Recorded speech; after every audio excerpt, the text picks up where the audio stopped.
Hello my dear student, आज हम आपके सामने लेक्चर नंबर 12 जारी करने जा रहे हैं। लेक्चर नंबर 12 आज हम देखेंगे। लास्ट वीडियो जो था वो 11th नंबर का था। और जैसा कि बच्चे हम जानते हैं कि लास्ट लेक्चर में हम टाइप्स ऑफ पॉलिनेशंस बताए थे आपको, परागन के प्रकार। और उस टाइप्स ऑफ पॉलिनेशन में आपको सेल्फ पॉलिनेशन और क्रॉस पॉलिनेशन बताए थे, फिर सेल्फ पॉलिनेशंस के टाइप बताए थे और फिर क्रॉस पॉलिनेशंस के टाइप बताए थे। हम लास्ट वीडियो को इससे रिलेट करना होगा, क्योंकि लास्ट वीडियो में हम आपको कहे थे कि ये तो टाइप ऑफ पॉलिनेशंस हुआ है, इसके बाद हमको एडेप्टेशन पढ़ना है। ये जो सेल्फ पॉलिनेशंस के लिए क्या अनुकूलता होनी चाहिए, है ना, क्या एडॉप्टेशंस होनी चाहिए, क्या कैरेक्टरिस्टिक होनी चाहिए, या क्रॉस पॉलिनेशंस के लिए क्या एडॉप्टेशंस होनी चाहिए, क्या कैरेक्टरिस्टिक होनी चाहिए, इसको हमको पढ़ना होता है। एक छोटे क्वेश्चंस 2 नंबर के बनते हैं यहाँ से, adaptation for the self pollination या नहीं तो adaptation for cross pollinations. Okay, है ना। आज हम एडॉप्टेशन देखेंगे। सबसे पहले हम आज का वीडियो में सेल्फ पॉलिनेशंस के एडॉप्टेशन देखेंगे, फिर वीडियो लंबा ना हो इसलिए हम फिर नेक्स्ट वीडियो में क्रॉस पॉलिनेशंस के एडॉप्टेशंस देखेंगे। लास्ट क्लास में आपको ये भी हम बताए थे कि इस सेल्फ पॉलिनेशंस और क्रॉस पॉलिनेशंस में अंतर, है ना, एडवांटेज और डिसएडवांटेज की हम चर्चा करेंगे। ऐसा कोई भी टॉपिक का चर्चा हम इतना कम नहीं करेंगे कि हमारे एग्ज़ाम में, चाहे सीबीएसई बोर्ड हो या बिहार बोर्ड में हो, क्वेश्चन छूट जाए, या कोई कॉम्पिटिटिव एग्ज़ाम, और इतना ज़्यादा भी नहीं देखेंगे हैं कि वो जो है ज़रूरत से ज़्यादा हो जाए। ओके, तो बाबू हम बिल्कुल कंप्लीट एनसीईआरटी को फॉलो करते हुए आपको हम बता रहे हैं, ताकि सीबीएसई बोर्ड और बिहार बोर्ड के साथ साथ आपकी नीट के एग्ज़ाम की भी जो है प्रिपरेशन हो सके। आइए आज हम आपको सेल्फ पॉलिनेशंस के एडॉप्टेशन बताते हैं। तो हमारे पास टॉपिक है adaptation for self pollinations. Okay Babu, adaptation for self pollination आप समझ रहे हैं क्या? बिल्कुल ठीक है। एडॉप्टेशन फॉर सेल्फ पॉलिनेशन मतलब स्वपरागन के लिए अनुकूलता, है ना, स्वपरागन के लिए, है ना, अनुकूलन। तो ये स्वपरागन के लिए अनुकूलन ओके बाबू, तो स्वपरागन के लिए जो अनुकूलन, तो इस एडॉप्टेशन को देखना है कि कौन से प्लांट के फ्लावर कौन सा एडॉप्टेशन अनुकूलता अपनाएगा, ताकि उसमें सेल्फ पॉलिनेशन प्रीफर करेगा, क्रॉस पॉलिनेशन नहीं करेगा। 2-4 तो एनसीईआरटी के आधार पर हम आपको बताने जा रहे हैं, बहुत इम्पॉर्टेंट है, उसको आप याद रखिएगा।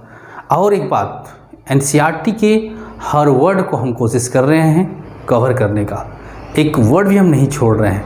आप इस वीडियो को अच्छे से देखिए, समझिए, छोटे छोटे खंड में हम डिवाइड करके आपको समझा रहे हैं, पढ़ा रहे हैं, फिर उसके क्लास नोट्स लीजिए आप, है ना।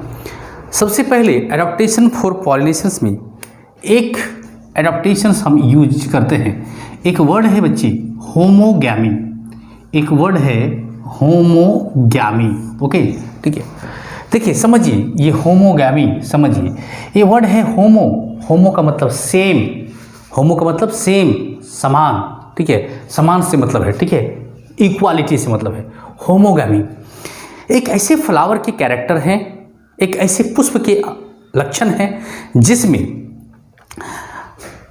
पुंकेसर और स्त्री केसर, यानी स्टामेन और कार्पेल, यानी साधारण शब्दों में नर और मादा, मेल और फीमेल रिप्रोडक्टिव ऑर्गन एक ही समय पर मैच्योर होता हो, यानी मैच्योरेशंस का समय, परिपक्व होने का समय मेल का और फीमेल का दोनों का क्या हो, समान हो। सपोज कर लीजिए ये एक मेल रिप्रोडक्टिव ऑर्गन है या पार्ट है, एक फीमेल रिप्रोडक्टिव पार्ट है, दोनों पार्ट जब एक साथ मैच्योर कर जाए तो ऐसे के लिए हम टर्म यूज करेंगे होमोगैमी। एक एडॉप्टेशन है किसका, सेल्फ पॉलिनेशन का। और जब दोनों एक ही साथ मैच्योर करेगा, ठीक है, तो एक दूसरे को सेल्फ पॉलिनेशन के लिए क्या करता है, प्रीफर करता है।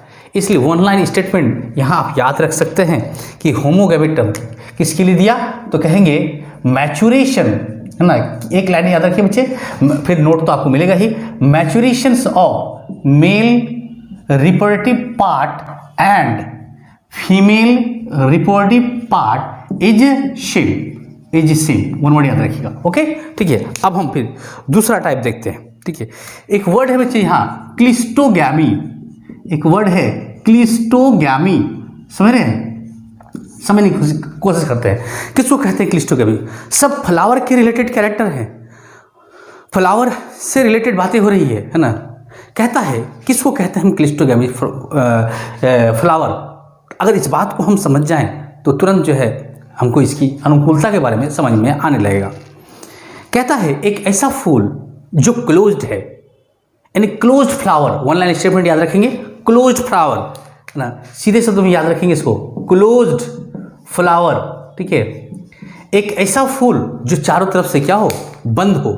क्या मतलब है इस बात का? इस बात का कुछ ऐसा मतलब है, हम स्ट्रक्चर से समझाते हैं बाबू। सपोज कर लीजिए कि ये है ना एक जो है फ्लावर है ना, बड कली की अवस्था में, सपोज कर लीजिए, जो चारों तरफ से फूल इसे खिला नहीं, फूल क्या है, गिरे पड़े हैं, और इसके अंदर जो है क्या है बच्चे, है ना, इसके अंदर ये ओवरी और ये जो है स्टिग्मा पार्ट, है ना, और इसके अंदर ये फीमेल पार्ट और जो है मेल पार्ट दोनों प्रेजेंट होता है, दोनों प्रेजेंट होता है। और ये मेल पार्ट और फीमेल पार्ट चारों तरफ से जब घिरा हुआ हो तो ऐसे फूल को हम क्या कहेंगे, क्लिस्टोगैमी कहेंगे। ऐसे फूल को जो है हम क्या कहेंगे, क्लिस्टोगैमी कहेंगे। ओके, ये याद रखने वाली बात है।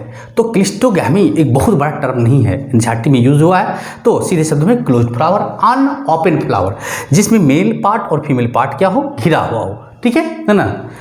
देखिए इसके एग्जाम्पल में अगर हम स्टार मार्क में याद रखना चाहेंगे तो इसके एग्जाम्पल में ऑक्जेलिस, ठीक है, वायोला,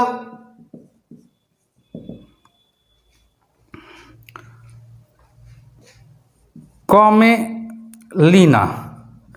ओके बच्चे, ये तीन ठो प्लांट का नाम हम आपके सामने रख रहे हैं, है ना। ये जो तीन ठो प्लांट है, ये प्लांट दो तरह के फ्लावर देते हैं। हम दूसरा इंग यूज कर रहे हैं।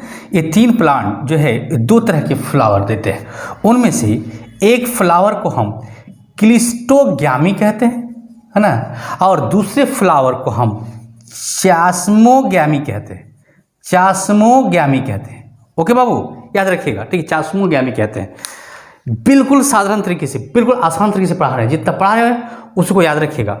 कॉन्सेप्ट क्लियर करना है और एग्जाम में अपना है ना क्वेश्चंस को सॉल्व करना है। इसके लिए एक वर्ड याद रखिएगा, एकदम क्लोज्ड फ्लावर, एक सिंगल वर्ड, एक ऐसा फूल जो बंद हो, और इसके लिए ओपन फ्लावर, जनरली क्या है, ओपन फ्लावर, एक ऐसा फूल जो खिला हुआ हो। जब भी क्लिस्टोगैमी वर्ड आएगा इसके साथ स्टार मार्क में याद रखिएगा, क्लिस्टोगैमी फ्लावर का कैरेक्टर होना, सेल्फ पॉलिनेशंस को दावत देना, यानी कि सेल्फ पॉलिनेशंस के लिए, एडॉप्टेशंस के लिए क्या है, ये है ना, फिक्स्ड है, सही है। तो ये सेल्फ पॉलिनेशन को क्या करेगा, प्रीफर करेगा।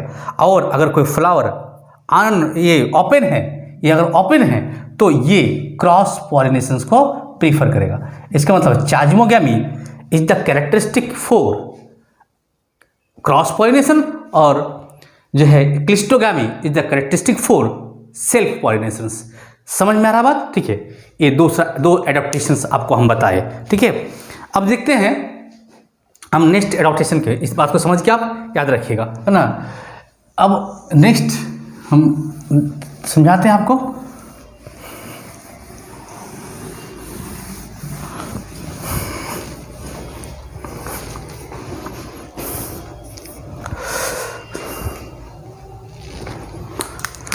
तीसरा है बच्चे जियोकार्पी। जियोकार्पी, जनरली हम जियो वर्ड जहाँ लग जाता है बच्चे, हमको ग्रेविटी से मतलब होता है ना। जियोकार्पी वर्ड याद रखिएगा, है ना, जियोकार्पी।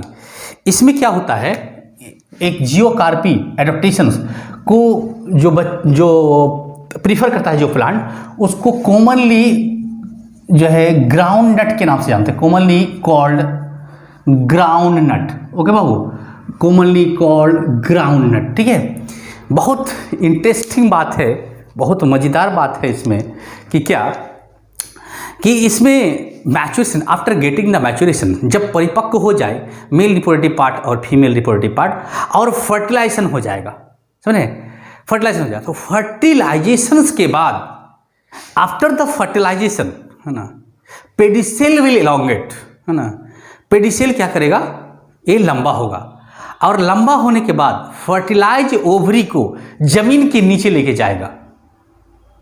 और जब फर्टिलाइजेशन कंप्लीट हो जाता है तो आपको हम पहले पढ़ाए हैं कि फर्टिलाइजेशन कंप्लीट होने के बाद जो है एक फ्रूट का निर्माण होता है और सीड का निर्माण होता है। ओव्यूल कन्वर्ट कर जाता है सीड में और ओवरी कन्वर्ट करता है फ्रूट में। तो ये fertilize ovary will go inside the soil, ground, है ना, ग्राउंड के नीचे घुसेगा और तब जाके वहाँ क्या करेंगे, फल का निर्माण करेगा। ठीक है, एक बेटर एग्जाम्पल है। तो सपोज कर लीजिए कि ये एक फीमेल पार्ट है, ये इसका ओवरी है, ओके, और जो है ये थैलमा और ये पेडिसेल है, सब कुछ है ना बच्चे। और ये जो है मेल पार्ट है, ये मेल पार्ट है। जब फर्टिलाइजेशन हो जाता है तब, है ना, ये जो है पेडिसेल इलोंगेट करता है और इलोंगेट करके ये क्या करता है, जमीन के नीचे ओवरी को ले आता है ना, जमीन के नीचे ओवरी को ले आता है और तब जाकर यहाँ से फ्रूट और फल का निर्माण होता है। समझिए बात को। इसीलिए एक जियोकार्पी है ना, ये एक एग्जाम्पल है, बेस्ट एग्जाम्पल है। ठीक है, एडाप्टेशंस के लिए, किसके एडाप्टेशन के लिए, किसके एडाप्टेशन के लिए, है ना, सेल्फ पॉलिनेशन के एडाप्टेशन के लिए। ओके, ठीक है। अब देखते हैं बाबू, है ना, कि एक नेक्स्ट अगर कैरेक्टर के बारे में बात करेंगे हम तो वह है मीरा बिलिस जालापा, एक प्लांट है। ओके, मीरा बिलिस जालापा।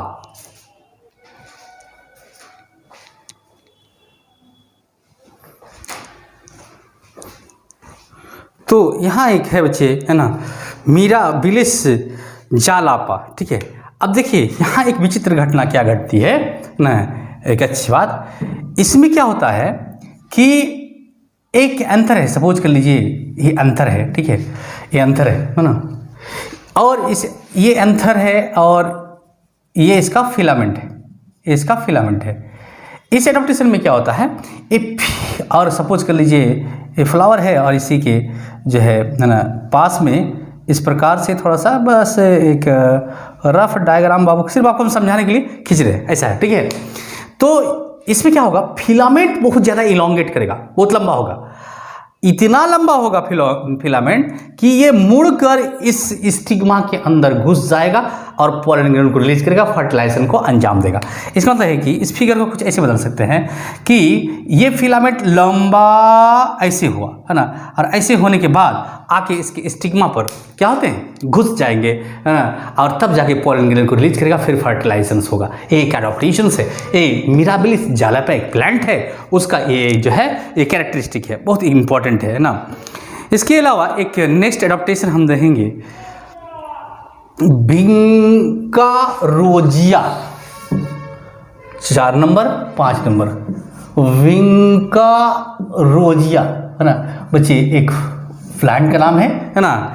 अब देखिए इसके फ्लावर, है ना, के कैरेक्टरिस्टिक, इसके जो फ्लावर होते हैं वो फनल शेप्ड होते हैं, वो फनल शेप्ड फ्लावर होते हैं, फनल कॉर्क के जैसा, है ना। और इसमें जो मेल पार्ट है स्टामेन, ये स्लाइटली ऊपर होता है। देखिए आप थोड़ा सा फिगर से समझ में आ गया, ज़्यादा फिगर देखिएगा तो। और इसका जो फीमेल पार्ट होता है ये ओवरी है, और ये आपको हमने थोड़ा सा हल्का रूप से दिखा दिया, ये इसके क्या है, फीमेल पार्ट है, पिस्टिल या कार्पेल कहेंगे। एक फनल विंकारोजिया फ्लावर जो है फनल शेप्ड फ्लावर जिसके फीमेल सेंट्रली लोकेटेड होंगे, बट इसके जो स्टामेन है वो स्लाइटली अबव ऐसा दिखाएगा, ठीक है, ऐसा ये अरेंजमेंट होएगा। जब ये मैचुरेशन को गेन करेगा और फर्टिलाइजेशन का समय आएगा तब इसके स्टाइल क्या करेंगे, इलोंगेट करेगा, है ना, फीमेल का इसके स्टाइल इलोंगेट, देखिए हम मिटा के बता रहे बच्चे, है ना, समझ में आएगा आपको। इसकी स्टाइल इलोंगेट करके बिल्कुल इसके समानांतर हो जाएगा, पैरेलल में आ जाएगा एक इसमें, ताकि ये क्या कर सके, फर्टिलाइजेशन को सही तरह से अंजाम दे सके, एक भिन्का रोजिया के लिए, ठीक है। एकदम शॉर्ट में याद रखेगा क्या, है ना, ये फनल शेप्ड फ्लावर है, फनल शेप्ड फ्लावर है, ठीक है बच्चे, है ना। स्टामेन क्या है, स्लाइटली अबव है, फिर कार्पल क्या है, स्लाइटली लोअर है, और चौथी बात क्या होगी, at the time of the maturation इसके स्टाइल थोड़ा सा इलोंगेट हो जाएंगे, है ना। यहाँ पर देखिए अलग अलग जो है एडॉप्टेशन है, ओके। एक छठा आपको हम बता रहे हैं, है ना, एक छठा, उसमें आपको नाम सुना होगा आपका सोलेनम ट्यूबरेसम। ये आप जानते हैं बच्चे, इस सोलेनम ट्यूबरेसम को बचपन से, ये पोटैटो आलू को कहते हैं सोलेनम ट्यूबरेसम, है ना। अब देखिए इसके जो है फर्टिलाइजेशन के लिए क्या अनुकूलता होती है फ्लावर में, वो देखिए होता क्या बाबू कि इसके जो है जब सपोज कर लीजिए कि कोई मेल पार्ट है और कोई फीमेल पार्ट है ना, ये मेल पार्ट है, सॉरी फीमेल पार्ट है ये, है ना, कोई मेल पार्ट है ना, हम हाइपोथेटिकली हम जानते हैं ऐसा होता है। ऐसे रफली याद रखिए क्या होता है कि जब ये मैच्योरेशन को गेन करता है और इसको फर्टिलाइजेशन करना होता है तो इसके, क्योंकि ये क्या है ना, मेल पार्ट है और ये फीमेल पार्ट है, तो इस फीमेल पार्ट के ऊपरी भाग को यहाँ स्टिग्मा कहेंगे, इसको स्टाइल कहेंगे, इसको ओवरी कहेंगे।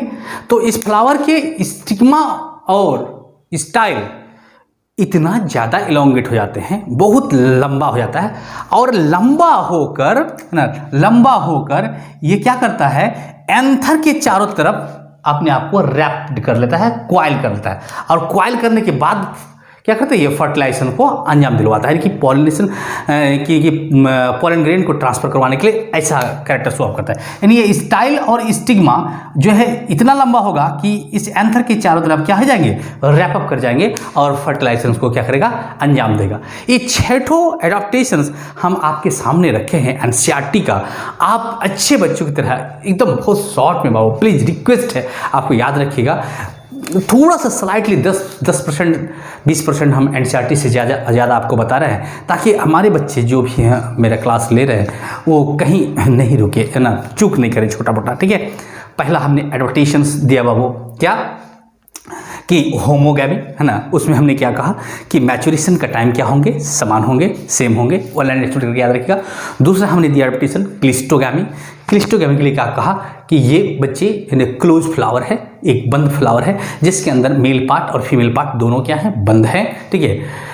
तीसरा हमने आपके लिए एडवर्टेशन दिया जियोकार्पी, हमने कहा कि याद रखने के लिए वर्ड रखिएगा, जियो का मतलब ही ग्रेविटी से होता है, जो ग्राउंड से रिलेटेड है, मतलब कि आफ्टर द फर्टिलाइजेशंस ओवरी ग्राउंड के अंदर घुसेगा और फ्रूट का निर्माण करेगा, है ना।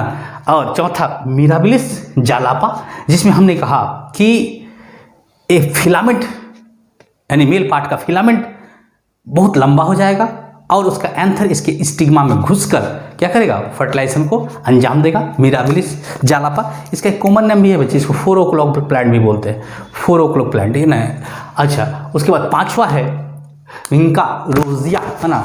इस पर हमने कहा कि इसके फ्लावर जो होते हैं वो फनल शेप्ड होते हैं।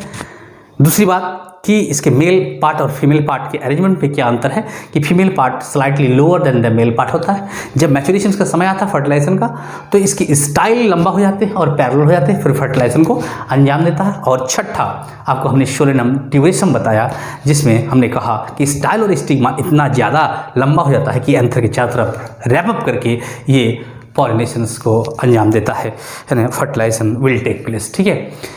तो बाबू ये adaptations all adaptations related to the self pollinations एक टॉपिक को काट के छोटा कर रहे हैं हम, है ना। फिर हम नेक्स्ट वीडियो में आपको क्रॉस पॉलिनेशन के लिए एडाप्टेशन बताएंगे। अच्छे से समझिएगा बाबू, अच्छे से याद रखिएगा प्लीज़, है ना। हम पूरी कोशिश कर रहे हैं आपके साथ कि कंप्लीट एनसीईआरटी को फॉलो किया जाए। एनसीईआरटी से बेस्ट कोई किताब नहीं है। Thank you.